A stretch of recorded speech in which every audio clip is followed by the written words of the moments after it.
So welcome to part 3. I know that these multi-days don't go over very well, but it is what it is needed to be able to get through this.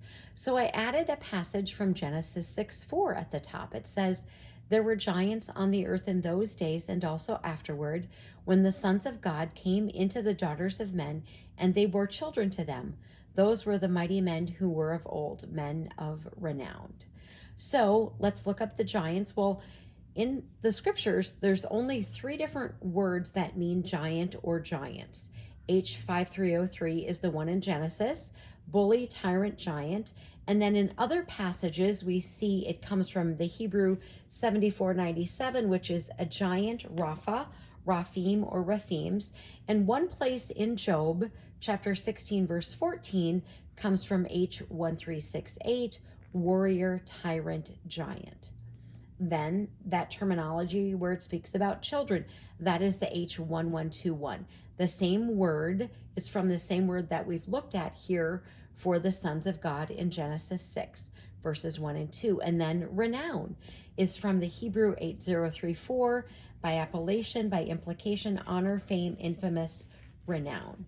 So let's move on here. I wanted to add a passage here from Job, because it tells us in Job 1, verse 6, it says, "Now there was a day when the sons of God came to present themselves before the Lord, and Satan also came among them."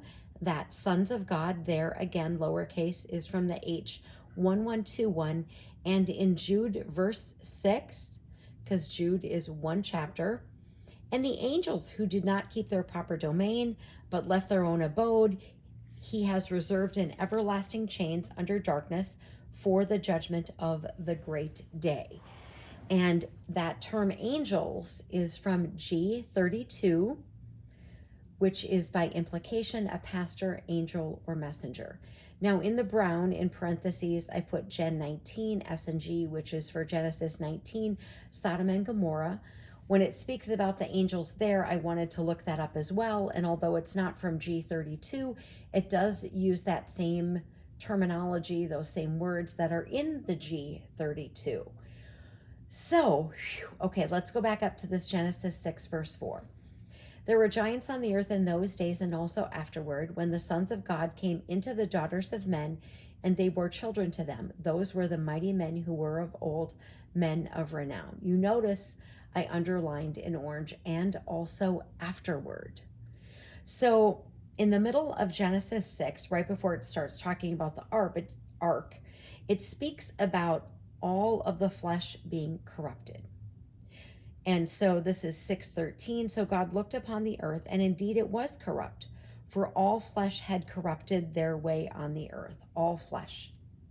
Animals are flesh as well.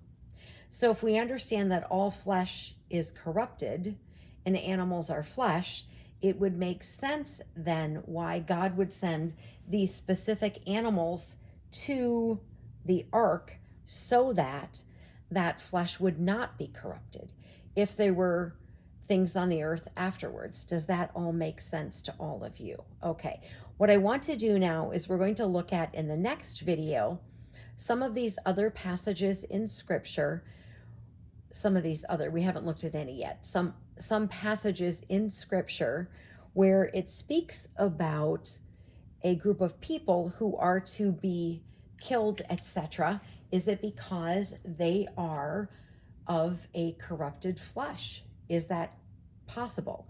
So to get to kind of all of that, we have to do all of this beforehand. So that's where we're going next. We're going to look at some passages here in the scriptures and see if we can get there. So I hope that this has been informational and helpful for you.